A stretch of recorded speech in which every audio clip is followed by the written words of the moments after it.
کچھ فرائض اور کچھ ذمہ داریاں عائد کی ہیں۔ ان میں سے بعض فرائض اور ذمہ داریاں ایسی ہیں جو بظاہر مشکل نظر آتی ہیں،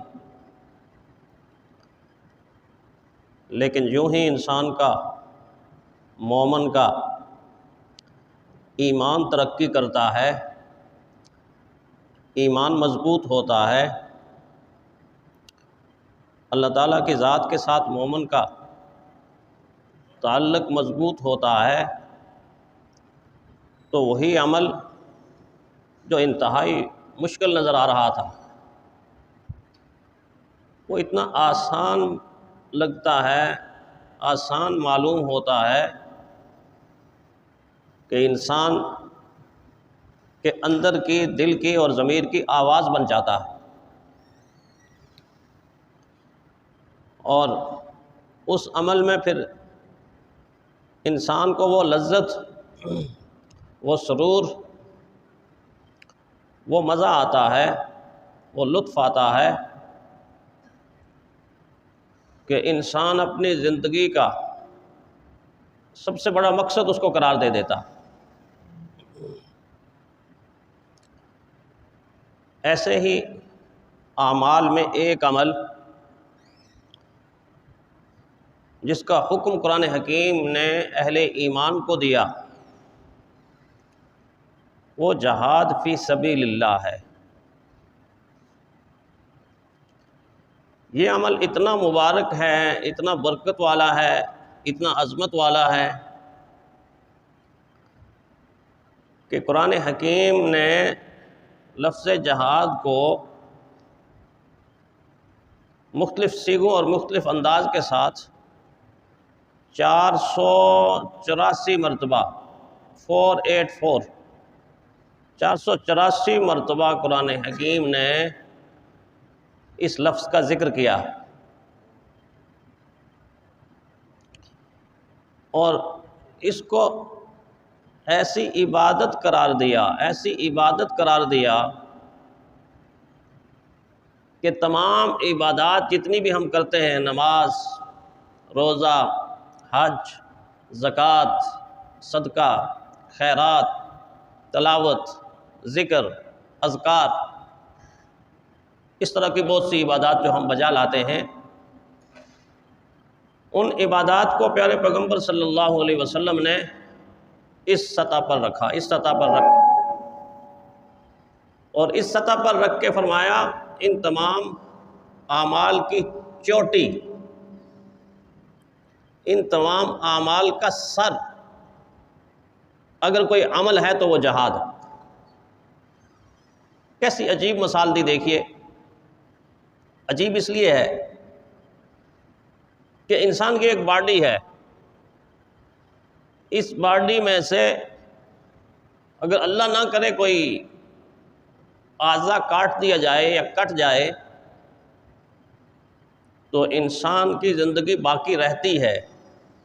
بیسیوں، سینکڑوں، ہزاروں آدمی آپ کو ایسے نظر آئیں گے جن کا یہ ہاتھ ہی نہیں ہے، کلائی نہیں ہے، ہزاروں آدمی آپ کو ایسے نظر آئیں گے جن کا پورا بازو ہی نہیں ہے،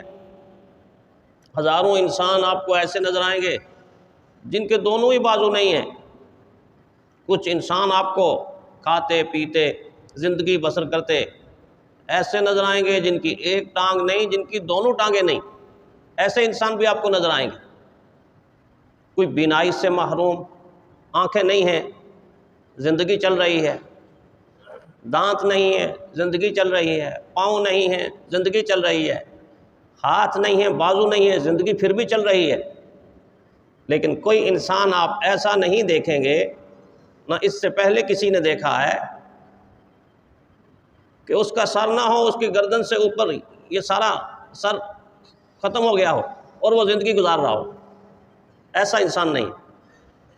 گردن کٹے گی تو زندگی باقی نہیں۔ پیارے پیغمبر صلی اللہ علیہ وسلم نے کتنی خوبصورت مثال دے کے سمجھایا کہ جہاد تمام کے تمام اعمال کا سر ہے، چوٹی ہے، سب سے بلند ہے، سب سے اوپر ہے۔ اگر فرض ہونے کے بعد امت اس سے اعراض کرے گی، منہ پھیرے گی، پہلو تئی اختیار کرے گی، تو پھر یاد رکھیں کہ اس وقت امت زندہ کہلانے کے مستحق نہیں تھی، زندہ کہلانے کے مستحق نہیں۔ امت کا وجود تو نظر آئے گا، باڈی تو نظر آئے گی، جسم تو نظر آئے گا، لیکن اس امت کی روح ختم ہو چکی ہوگی، وہ ڈیڈ باڈی ہوگی، زندہ باڈی نہیں۔ اس مثال کے ساتھ پیارے پیغمبر صلی اللہ علیہ وسلم نے سمجھا دیا کہ یہ کتنا اہم فریضہ ہے، اور اہم فریضہ جس لفظ کے ساتھ فرمایا نا کہ تم پر روزہ فرض ہے، یا ایھا الذین آمنوا کتب علیکم الصیام، تم پر روزہ فرض ہے، بالکل آپ دیکھیں وہی لفظ، یا ایھا الذین آمنوا کتب فرض کتب علیکم القتال، اے ایمان والا تم پر قتال، تم پر جہاد فرض ہے، وَهُوَ كُرْهٌ لَكُمْ، اللہ انسان کی نیچر، انسان کی طبیعت، انسان کی فطرت سے تو واقف ہے نا، اللہ سے زیادہ واقف کون؟ اللہ کو پتہ ہے کہ یہ چیز بعض طبیعتوں کے اوپر گراں گزرے گی، تو ساتھ ہی فرمایا وَهُوَ كُرْهٌ لَكُمْ، ہو سکتا ہے کہ آپ کو یہ عمل کچھ مشکل نظر آئے، اس میں کچھ کراہت نظر آئے، کوئی دشواری نظر آئے، اس کا علاج بتایا، عَسَىٰ أَن تَكْرَهُوا شَيْئًا وَهُوَ خَيْرٌ لَكُمْ،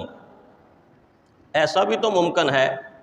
کہ عمل آپ کو مشکل نظر آتا ہے، دشوار نظر آتا ہے، اس میں کچھ ہچکچاہٹ ہے، کچھ کراہت ہے، کچھ تذبذب ہے، کوئی ہمت نہیں ہو رہی، فرمایا ہو سکتا ہے کہ اس مشکل عمل کے اندر آپ کے لیے خیر ہی خیر ہو، بہتری بہتری ہو، بلائی ہی بلائی ہو، خوشیاں ہی خوشیاں ہوں، عظمت ہی عظمت ہو، بلندی ہی بلندی ہو، عروج ہی عروج ہو، سرور ہی سرور ہو، ایسا لطف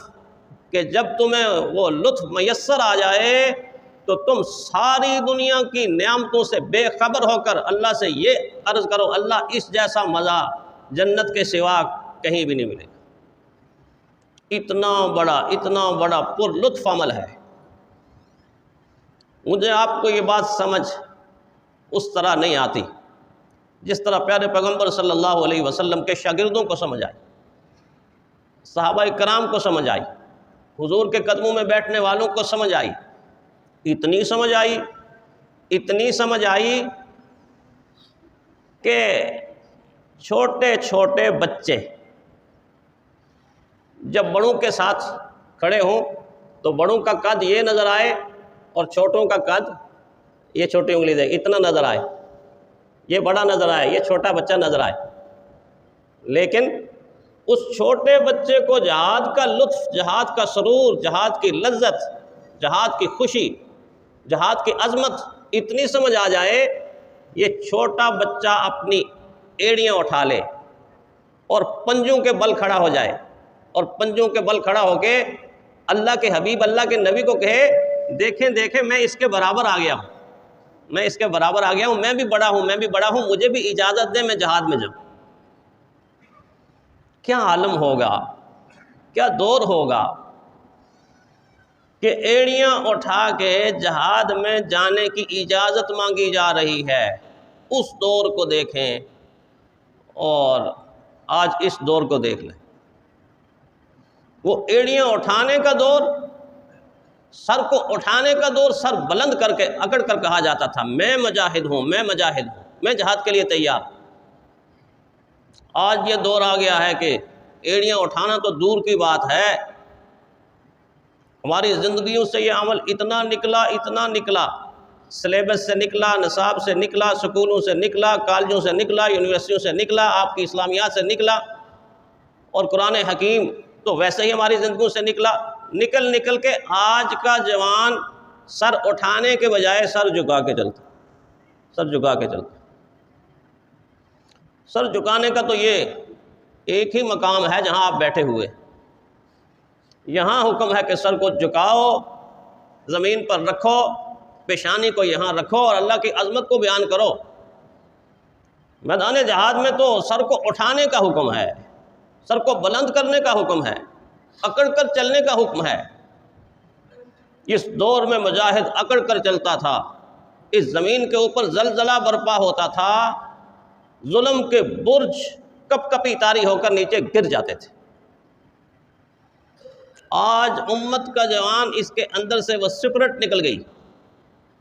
وہ جرت، وہ بہادری، وہ تنتنا، وہ ہمہمہ، وہ ولولہ، وہ غیرت ایسے نکالی ہے دشمن نے، ایسے نکالی ہے کہ اس لفظ سے امتی کہلانے والا خوفزدہ ہو جاتا ہے۔ ڈیفینیشن، تعریف ایسی دشمن نے کی، دشمن نے جہاد کے اس لفظ کو اتنا بدنام کر دیا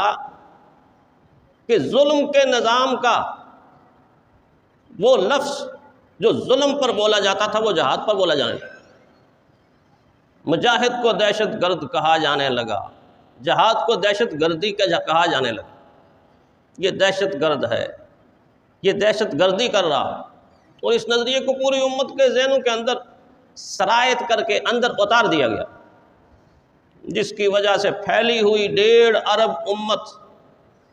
آج ایسے نظر آتی ہے، ایسے نظر آتی ہے کہ اس میں کوئی زندگی کی رمق بھی باقی نہیں، زندگی کی رمق بھی باقی نہیں۔ جبکہ میرے اور آپ کے بڑوں کا وتیرہ کیا تھا؟ سعید بن مسیب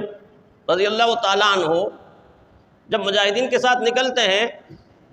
تو دوسرے منع کرتے ہیں، آپ کی آنکھ متاثر ہے، آپ کی آنکھ آپ نہ چلیں، آپ نہ چلیں، تڑپ کر 2 قدم ان سے آگے چلے جاتے۔ میں کیوں نہ چلوں؟ آپ تو معذور ہیں، آپ تو معذور ہیں، آپ کا عذر موجود ہے، آپ نہ چلیں۔ تو فرمایا قرآن حکیم کی آیت مجھے بیٹھنے نہیں دیتی، انفروا خفافا وثقالا وجاہدوا فی سبیل اللہ۔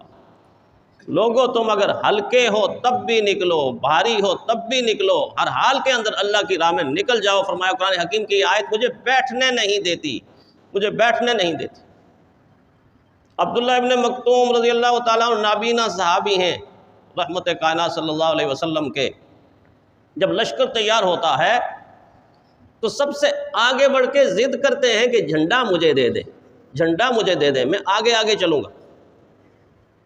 صحابہ نے عرض کیا نہیں، ایسا نہیں، آپ کی تو بینائی نہیں ہے۔ مجھے پتہ ہے مجھے بینائی نہیں ہے، مجھے دشمن نظر ہی نہیں آئے گا، میں آگے آگے چلتا جاؤں گا،